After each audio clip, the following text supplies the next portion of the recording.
Back in summer of last year, and Chris was introduced to me by my daughter, who is a traveling nurse, and we were going up to Alaska, and she said, "You got to meet this guy." I met him on the Kenai River, and we were floating down the river, river rafting, and he's videotaping a guitarist who's going down the river at the same time. And she said he's got like 25 or 30,000 YouTube subscribers. Well, as a marketing professor, we are stunned by that amount, the number of people there. And I said, I would love to meet him. So we get to Seward, Alaska now. Anybody been to Seward, Alaska? A few of you have, okay? It's a very beautiful place. It's right on the coast, and it has these big mountains called Mount Marathon, which is right behind it. You actually run up the mountains during the summer over July the 4th. And it's beautiful with the Kenai Fords Glacier National Park, which is right to the south. And so I go and meet him, and they're in a Class A motorhome. And fundamentally, he's telling me about his lifestyle. Chris and G are what we would call digital marketing entrepreneurs. He graduated from ISU in 2008. I won't steal all of his thunder, but fundamentally what he did was he chose to say, I'm going to travel and try to figure out a way of living and making a living at it. And so what happened was I formed a Basecamp team, which is Basecamp's a project management software. And Chris was on it, Ishan Vadera, who is the director of the student marketing company back there, and I would call one of the finest social media technicians, skilled professionals we have on campus. Was in the background along with Dr. McKeska and Dr. Bomick, and we're all communicating because we're trying to help Chris, but we're also trying to learn from Chris and what he's doing, because it is not very easy going from just a few hundred people on YouTube to 48,500, I think, as we checked yesterday, I believe. And so what it comes down to is we've been working with them, and amazingly we were able to really help them in a lot of ways. And so we're very, very proud of that. He's also taught us a bunch of things about what he does and how he's doing it. So in essence, what happens is you have digital marketing entrepreneurs in front of you.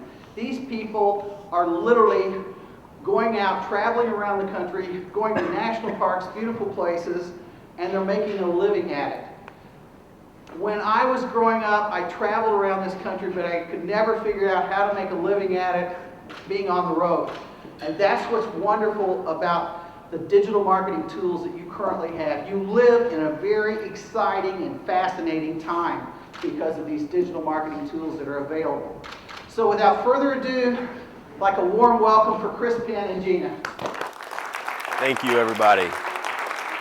So first of all, I'd like to thank everybody for coming in today, those that were here yesterday, and also those that came in today, this lovely Indiana weather. I walked to class just like you did, so I appreciate you all being here today. So the first thing that I want to talk about today is just if you take one thing from this presentation today, one thing at all, it's not about the digital marketing. You might know everything that I'm going to tell you. You might already have a plan in your head. It's something that you plan on doing. But what I want to remind you, and this is something that started my philosophy on traveling and just kind of the way that I view things, is that everybody thinks they have all this time in the world to do what they want to do. But if the average age in this class is 21, then you only have 20,000 days left in your life to do what you want to do. And that doesn't include your senior years when you're not able to go out and do what you want to do. So if you're in a major right now, or if you're doing something because your parents want you to get done with something, or you feel like it's a societal expectation to do what you're doing right now, then you need a little slap. You need to wake up, because the fact of the matter is you don't have that much time to do what you want to do in life. Every day that you wait to do what you want to do, that's a day late that you're not able to do anything in the future, because you're more free right now than you'll ever be in your entire life. And think about that. Like literally tomorrow, you're less free to do what you want to do. So it's very interesting for all of you, and something that I've found out is, do we have all marketing majors, graphic design? Is that pretty much the consensus of this room right now? Because if that's your major, then you are free to travel the world. You can live from your laptop. When we went to Thailand, we were living on about $40 a day, and that includes a bungalow on the beach, that includes our moped rental, that includes 3 meals that we ate out every day, and we were living on an island on the beach. And you can work remotely from your computer and make $300, $400 a day. So you can put money back and travel the world. So just, if you take one thing from this presentation, I want that to be the one thing you take away for sure. And if you gather some other things along the way, cool. But on a lighter note, so as you can see here, this is G and I, the lovely Miss G in the back, short for Gina. We travel in this Class A motorhome that we call Atlas. We spend our summers up in Alaska, like you just heard, and then the lower 48, we just kind of bounce around. This upcoming fall, we're transitioning into full-time work. Through our digital marketing, through our work with companies, they've offered us the opportunity to take their gear, go from RV show to RV show around the country and sell their gear. So now we went from the Alaska work. So in Alaska, we had to have a job because we were at a tipping point. We were spending more than we were actually bringing in. So we had to go to Alaska. We'd work the tourist season and make a lot of money and then live off the YouTube channel after that. So we'd have a supplemental income and then use our money from the summers to, kind of break even for the year. And right now, we just barely are making a little bit more money than we're spending. So we're at this very awesome tipping point. It's very exciting for us. The presentation today will be a little bit different for those that were here yesterday because it'll be a little bit more about how I got started in travel, how I went from, not really traveling at all to, just living full-time out of an RV. But what I'm going to do right now is show you a quick video. The video I'm going to show you is when we first got the motorhome. My personality is just jump into stuff and see what happens. I don't really think about it too much. It's like if I want to do it, then I'm going to do it because it's something inside me told me to do it, and then I'm going to figure it out after. So we get this motorhome, and we're in Louisiana at this point. We went from Indiana down south because it was warmer, and then we decided to take the scenic route, and all of a sudden we got on this detour, and we had to take this back road, and all of a sudden this bridge comes up, and we're not exactly sure how tall our RV is. But we know the clearance on the bridge is 13 feet 9 inches. So we'll show you this video real quick. This is just a little snippet from our travels. This is like giving me anxiety. It's scenic route, G. I don't like bridges. You gotta do the scenic route. Especially when, oh my gosh. I think we're gonna get stuck. We'll have to back up traffic for miles. I'm scared. Holy shit. We're 13.9, right, G? Are we 13.9? Stop it, man! Stop! I'm scared! Oh my gosh. Are we hitting them? Oh my god! That is terrible. We made it. So that's the basis of the channel right there. It's just our misadventures traveling around in this this Class A motorhome. Because I really didn't know anything about this thing when I first got it. I had no idea how it worked. We kind of learned along the road. Remember our first campsite, we actually stopped and figured things out. I sat outside for about an hour looking at the manual, trying to figure out how to turn things on, how to turn things off. We were a little stressed that day, but we got it figured out. But now we're going along with it, and it's really helping out the channel. It's helping out our digital marketing. But we'll take a step back here, and this is my hometown of Montezuma, Indiana. And I don't know if many of you are from small towns. This is a metropolis of about 1,000 people. We have a caution light and about 5 churches in town, and that's about it. But there's some things that I picked up from this small town that helped me be the person I am, the person that's just like, hey, let's go for it. If I want to do it, then let's make it happen. So at the age of 9, I was adopted by my grandparents. I was living in conditions that weren't really that good for anybody. And I remember some of my earliest memories are from that time. And from that, I got the impression or the idea that positivity can get you through anything. Like I went from a very bad situation to a good situation.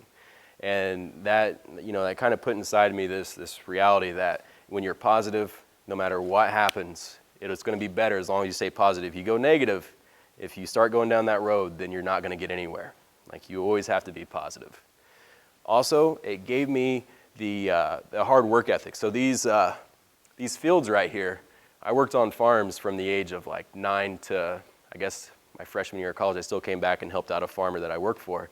And baling hay and detasseling corn will definitely instill a work ethic, especially when I think from the younger ages, I was making $4 an hour, and then it went up from there. So I got a good work ethic from this small town. And then things progressed. This is a picture from my first rubber tramping experience, as they call it, traveling around in a vehicle.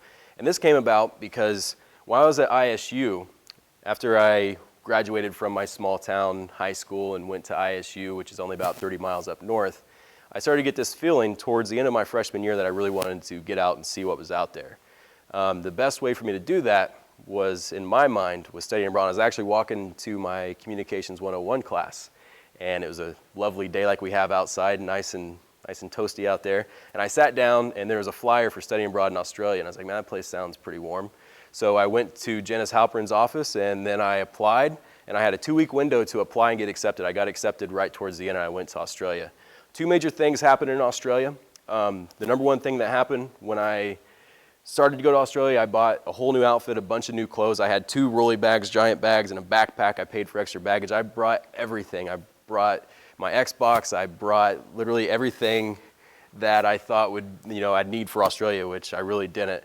And I was rolling through, and this scruffy guy with one backpack, he had a big beard, he just smelled horrible. He walked by me, and I just looked back at him. I was like, man, what's wrong with that guy? Like, what is going on with him? Like, he needs some class going on in his life. And fast forward to 6 months later, I went to school for 4 months, and then I scheduled my flight to leave 2 months after that. So I did a total of 6 months in Australia. So I was backpacking around, and I met some Australian friends, and then we went on a camping trip right before I boarded my plane back, so I hadn't showered for like 3 days. I had given away all my stuff, sold my Xbox. I got a backpack from my British friend, one backpacker's backpack, and that's all I had with me. So I'm walking through the airport back at LAX, and I smell horrible, and I literally saw people like doing like one of these, like kind of looking around to see what the smell was, and it was me, because I was just like this dirtbag traveler now. And I literally left one person and came back another. That was a big thing that happened in Australia.